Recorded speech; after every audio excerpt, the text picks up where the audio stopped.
لام کی مثال لے لیتے ہیں، اس کو ہم لے لیں گے سورہ یاسین کے اندر آیت نمبر 47 کے اندر۔ پہلے میں اس آیت کریمہ کو یہاں پہ لکھ لیتا ہوں، اس کے بعد انشاءاللہ آپ کو سمجھاؤں گا۔ اب آپ اس آیت کریمہ پر غور کریں، یہاں پہ ہم نے لکھا مَن لَوْ يَشَاءُ اللَّهُ، تو اب آپ یہاں پر دھیان رکھیں، یہاں پہ نون ساکن کے بعد لام مشدد آیا تو یہاں پر کیا ہوگا؟ ادغام ہوگا، لیکن بغیر گنہ کے ہوگا، ادغام کامل ہوگا۔ نون ساکن کے بعد لام آ رہا ہے تو ہمیں یہاں پر گنہ نہیں کرنا ہے، بلکہ ہمیں سیدھا یہاں پہ اس کو ادا کرنا ہے۔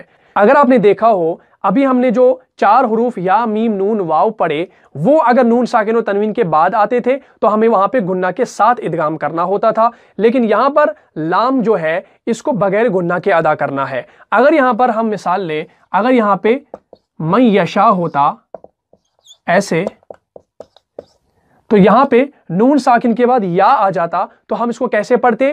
من یشاء، من یشاء، تو ہم یہاں پر یا کو جو ہے اور اس کو تھوڑا سا ہم کھینچتے، 2 سے 3 حرکت تک کا اس میں گنہ کرتے، لیکن یہاں پر ہمیں گنہ نہیں کرنا ہے۔ ہمیں یہاں پہ کیسے پڑھنا ہے؟ مَن لَوْ يَشَاءُ اللَّهُ، مَن لَوْ يَشَاءُ اللَّهُ، تو ہم یہاں پہ مَن لَوْ جلدی سے ادا کر رہے ہیں، ہم یہاں پہ مَن لَوْ ایسے نہیں پڑھ سکتے، ہم لام کو نہیں کھینچ سکتے۔ لام اور را جو ہے اس صورت میں کیا ہوگا؟ ادغام بغیر گنہ کے ہوگا، یعنی ادغام کامل ہوگا۔ کیسے؟ مَن لَوْ يَشَاءُ اللَّهُ، مَن لَوْ يَشَاءُ اللَّهُ، مَن لَوْ، مَن لَوْ، میم اور لام کو ملائیں گے، نون ساکن کو نہیں پڑھیں گے۔ کیوں؟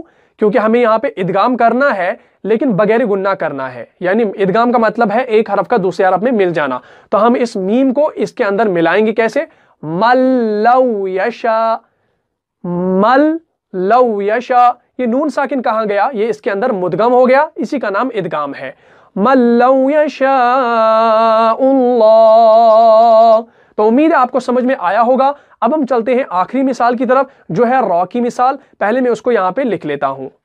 تو اب جو ہماری را کی مثال ہے اس کو ہم لے لیتے ہیں سورہ بقرہ کے اندر آیت نمبر 173 کے اندر۔ پہلے میں اس آیت کریمہ کو یہاں پہ لکھ لیتا ہوں، اس کے بعد انشاءاللہ آپ کو سمجھاؤں گا۔ تو اب آپ اس آیت کریمہ پر غور کریں، یہاں پہ ہم نے لکھا غفور الرحیم۔ اب آپ یہاں پر دھیان دیں، یہاں پہ را کے اوپر تنوین ہے، تنوین کے بعد را مشدد آ رہا ہے، تو یہاں پر کیا ہوگا؟ یہاں پہ ادغام ہوگا لیکن بغیر گنہ کے ہوگا۔ کیسے؟ غفور الرحیم، غفور الرحیم، ہم اس کو سیدھا ادا کر رہے ہیں، ہم اس کو کھینچ نہیں رہے۔ اگر ہم اس کو کھینچیں گے تو یہ کچھ پڑھنے میں ایسا ہوگا غفور الرحیم، تو یہ ہو جائے گا، یعنی را جو ہے یہ اٹک جائے گا، یعنی زبان ہماری اوپر والے تالوں کے ساتھ اٹک جائے گی، تو یہ پڑھنے میں نہیں آئے گا، بلکہ کیسے ہم اس کو پڑھیں گے؟ غفور الرحیم، غفور الرحیم، غفور الرحیم۔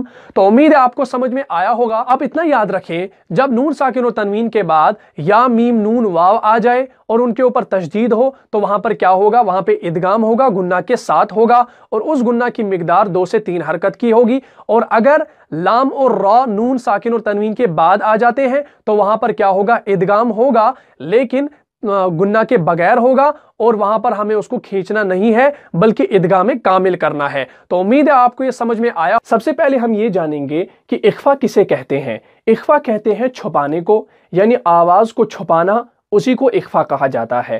اب اس کے بعد آتا ہے نون ساکن۔ اب نون جو کہ حروف تہجی کے اندر آپ نون پڑھتے ہیں، یہ اسی نون کی بات ہے۔ اب اس کے ساتھ ساکن آ رہا ہے۔ اب یہاں پر جو ہے ساکن کو سمجھنا ضروری ہے۔ آپ نے جزم دیکھی ہوگی جس کی شکل کچھ ایسی رہتی ہے، اس کو جزم کہا جاتا ہے، اور اس کا جو دوسرا نام ہے وہ ساکن ہے۔ اگر یہ کسی حرف کے اوپر آ جاتی ہے تو اس کے پڑھنے کا طریقہ جو ہے وہ تبدیل ہو جاتا ہے۔ اب آپ فرض کریں اگر یہ جزم با کے اوپر آئے گی تو با ساکن بن گیا، اگر تا کے اوپر آئے گی تو تا ساکن بن گیا، اگر ثا کے اوپر آئے گی تا ساکن بن گیا، اگر جیم کے اوپر آئے گی جیم ساکن بن گیا، ایسی یہاں پر نون کے اوپر آئے گی تو نون ساکن بن گیا۔ تو ابھی جو ہمارا قاعدہ ہے وہ نون ساکن کا قاعدہ ہے، اسی لیے یہاں پر جو ہے اس نون ساکن کی بات ہو رہی ہے، ہمیں اخفا کے اندر جو قاعدہ ملتا ہے وہ نون ساکن اور تنوین کا ملتا ہے۔ تو امید ہے آپ کو یہ سمجھ میں آیا ہوگا۔ اب ہم چلتے ہیں تنوین کی طرف کہ تنوین کسے کہتے ہیں۔ تو آپ کو پتا ہوگا کہ زبر زیر پیش کو حرکات کہتے ہیں، لیکن یہاں پر تنوین کی بات ہو رہی ہے اس قاعدے کے اندر کہ تنوین کسے کہتے ہیں۔ آپ اتنا دھیان رکھیں، دو زبر دو زیر دو پیش جو ہے اسے تنوین کہتے ہیں۔ تو امید ہے آپ کو یہ سمجھ میں آیا ہوگا۔ اب ہم چلتے ہیں اخفا کے قاعدے کی طرف اور ہم یہ جانیں گے کہ قرآن مجید کے اندر اخفا کو کیسے ادا کیا جاتا ہے۔ تو آپ اس قاعدے کی طرف دھیان دیں۔ قاعدہ لکھا ہم نے، نون ساکن اور تنوین کے بعد اگر حروف اخفا میں سے کوئی حرف آ جائے تو اس کو گناہ خفیف یعنی ناک کی آواز سے پڑھا جائے گا، اور جس کی مقدار 2 حرکت کی ہوگی، یعنی 2 سے 3 سیکنڈ تک کی اس کی مقدار ہوگی۔ اب ہم جانیں گے کہ وہ حروف اخفا کون سے ہیں جو نون ساکن اور تنوین کے بعد آتے ہیں اور ان کو جو ہے گناہ خفیف سے ادا کیا جاتا ہے۔ تو سب سے پہلے میں یہاں پر وہ حروف جو ہے وہ لکھتا ہوں، آپ اس کو اپنی کاپی پہ نوٹ کریں۔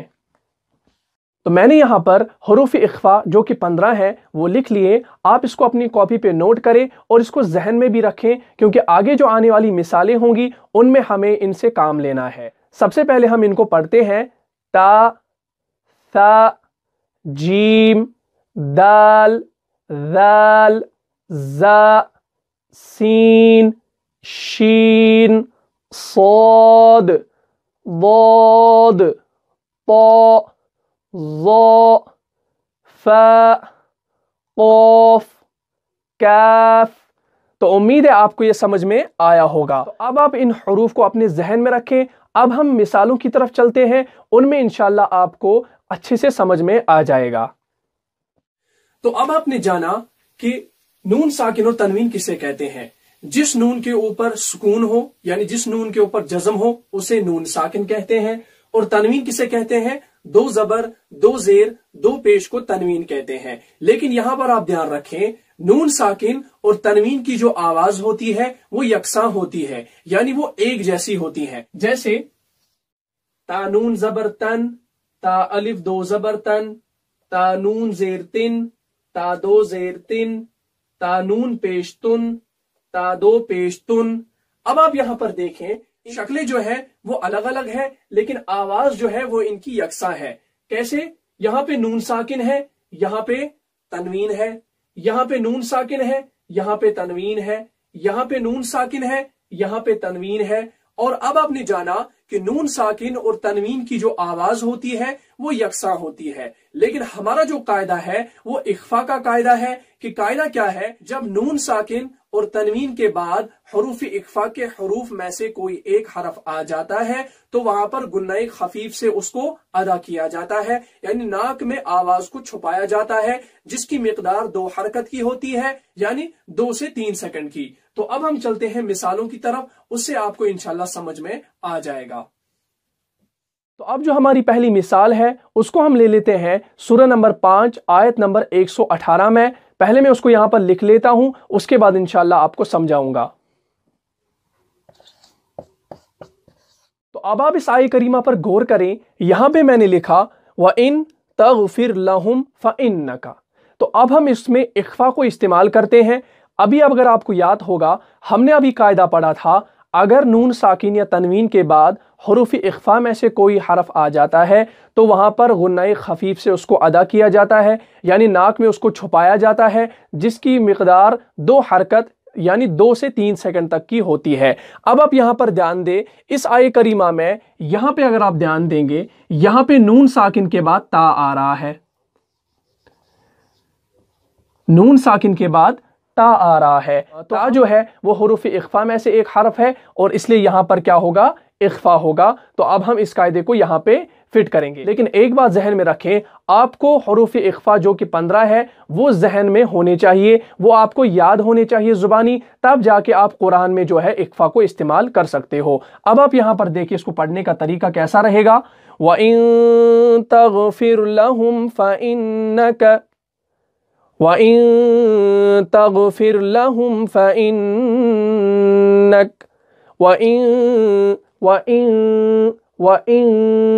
وَإِن، اور نون کو ہم کیا کر رہے ہیں؟ نون کو ہم چھپا رہے ہیں، ہم نون کو پورا نہیں پڑھ رہے ہیں۔ ہم نے اس سے پہلے جو دیکھا تنوین اور نون ساکن کی جو آواز یکساں ہوتی ہے، جیسے حمزہ نون زیر ان، حمزہ نون زیر ان، تو ہم ان نہیں کر رہے ہیں یہاں پہ۔ کیوں نہیں کر رہے؟ کیونکہ نون ساکن کے بعد تا آ رہا ہے، اس لیے ہم یہاں پہ اس کو ظاہر نہیں کر رہے بلکہ گنہ کر رہے ہیں، بلکہ ہم اخفا کر رہے ہیں، بلکہ ہم چھپا رہے ہیں۔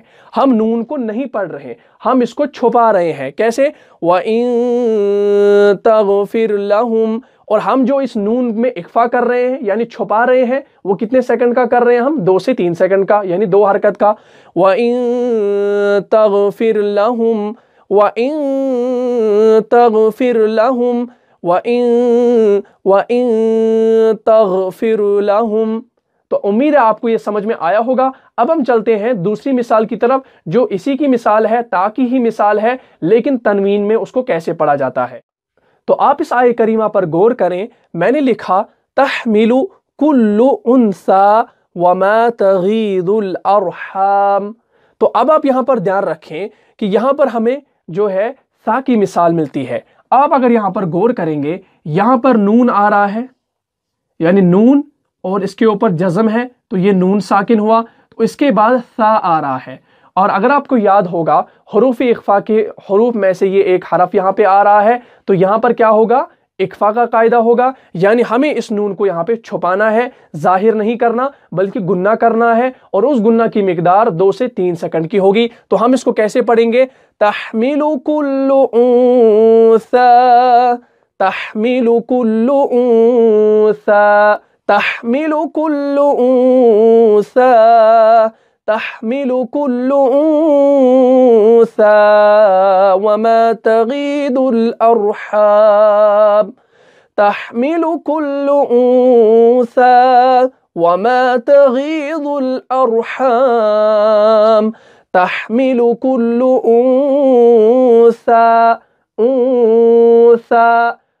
تو جو ہماری تیسری مثال ہے اس کو ہم لے لیتے ہیں سورہ نمبر 14 میں اور آیت نمبر 6 میں۔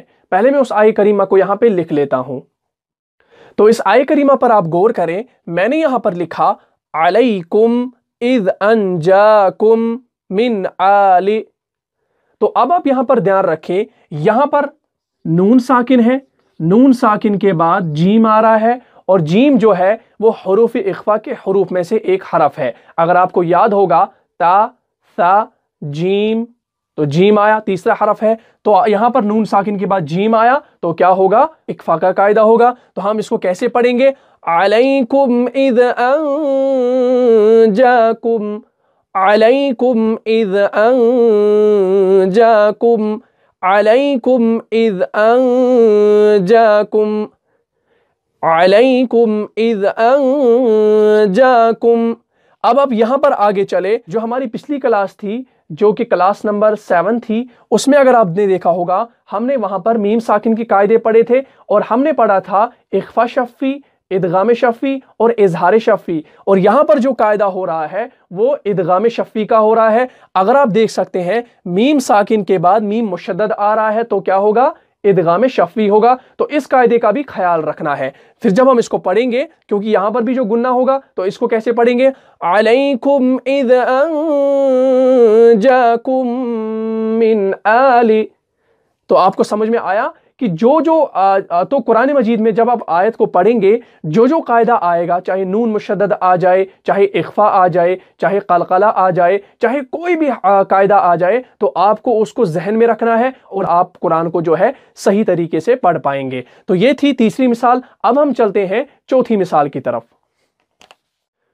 تو اب جو ہماری چوتھی مثال ہے اس کو ہم لے لیتے ہیں سورہ نمبر 6 آیت نمبر 99 کے اندر۔ پہلے میں اس آیہ کریمہ کو یہاں پہ لکھ لیتا ہوں، اس کے بعد انشاءاللہ آپ کو سمجھاؤں گا۔ تو اس آیہ کریمہ پر آپ غور کریں، میں نے لکھا وَمِنَ النَّخْلِ مِن طَلْعِهَا قِنْوَانٌ دَانِيَةٌ۔ میں نے اس کو الگ الگ حروف لے کر پڑھا۔ اب آپ یہاں پر دھیان رکھیں، ہمارا جو ہے قاعدہ ہے وہ اخفا، نون ساکن اور تنوین کا ہے۔ اب ہم یہاں پر دیکھیں، یہاں پہ نون ساکن ہے اور نون ساکن کے بعد طا آ رہا ہے، تو یہاں پر اخفا ہوگا۔ کیوں اخفا ہوگا؟ کیونکہ نون ساکن کے بعد حروف اخفا کا حرف آ رہا ہے۔ اگر آپ دیکھیں تا، سا، جیم دال ذال زا سین شین صاد ضاد طا، تو طا جو ہے یہ بھی حروف اخفا کا حرف ہے، تو اب یہاں پر کیا ہے، نون ساکن کے بعد طا آیا تو اخفا ہوگا، تو یہ کیسے پڑھیں گے، وَمِنَ النَّخْلِ مِن طَلْعِهَا من طلعها، اس نون کو ہم نے ظاہر نہیں کیا بلکہ ہم نے اس کو چھپایا، ہم نے اخفا کیا، وَمِنَ النَّخْلِ مِن طَلْعِهَا من نہیں کیا، من طلعها، اب آپ نیچے دیکھیں قنوان دانیہ، قنوان دانیہ، اب یہاں پر دیکھیں یہاں پہ نون ہے، اس نون کے اوپر دو پیش ہے، یعنی اس کے اوپر تنوین ہے، اور قاعدہ کیا ہے، نون ساکن اور تنوین کے بعد اگر حروف اخفا کا حرف آ جائے تو وہاں پہ گناہ خفیف سے اس کو ادا کیا جائے گا۔ اب یہاں پر تنوین کے بعد دال آ رہا ہے، اور دال جو ہے یہ بھی حروف اخفا کا حرف ہے، تو تنوین کے بعد اگر اخفا کا حرف آ جائے تو یہاں پر بھی کیا ہوگا، اخفا ہوگا، تو کیسے پڑھیں گے، وَمِنَ النَّخْلِ مِن طَلْعِهَا قِنْوَانٌ دَانِيَةٌ، قِنْوَانٌ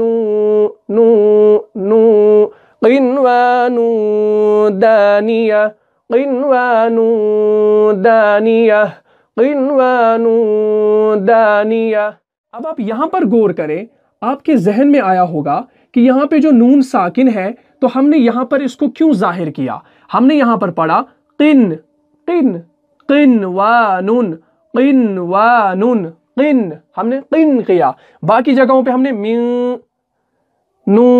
ہم نے یہاں پہ یہاں پہ کیا یعنی اخفا کیا، یہاں پہ ہم نے کیوں ظاہر کیا، کیونکہ یہاں نون ساکن کے بعد واو آ رہا ہے، اور واو جو ہے، کیونکہ اگر آپ دیکھ سکتے ہیں یہاں نون ساکن کے بعد واو آ رہا ہے، اور واو جو ہے وہ حروف اخفا کا حرف نہیں ہے، آپ اگر دیکھیں تا ثا جیم دال زال زا سین شین صاد ضاد طا ظا فا قاف کاف، واو نہیں آیا، تو اس کا مطلب ہوا کہ واو جو ہے وہ حروف اخفا کا حرف نہیں ہے، اس لیے ہم نے قاعدہ پڑھا ہے اگر نون ساکن اور تنوین کے بعد حروف اخفا کے 15 حروف آ جاتے ہیں تب وہاں پر اخفا ہوتا ہے، یہاں پر واو ہے، یہ تو اخفا کا حرف نہیں ہے، تو اس لیے ہم نے یہاں پہ نون کو اخفا نہیں کیا، ہم نے نون کو نہیں چھپایا بلکہ ہم نے نون کو ظاہر کیا، کیسے پڑھا، قنوان قنوان، اب آپ دیکھیں وَمِنَ النَّخْلِ مِن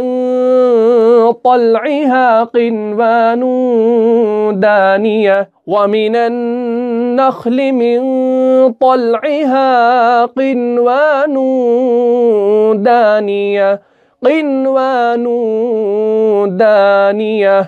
تو امید ہے آپ کو یہ سمجھ میں آیا ہوگا، تو آپ یہ ذہن میں رکھیں جب نون ساکن اور تنوین کے بعد وہ 15 حروف یعنی اخفا کے 15 حروف میں سے کوئی حرف آ جاتا ہے تو وہاں پر اخفا ہوگا، اس کے علاوہ اگر کوئی حرف آ جائیں گے تو وہاں پر اخفا نہیں ہوگا، آپ اس کو ذہن میں رکھیں، اور آپ کو جو اخفا کے حروف جو ہے جو کہ 15 ہے وہ آپ کو یاد ہونے چاہیے، تب جا کے آپ جو ہے قرآن میں اس کو استعمال کر سکتے ہو۔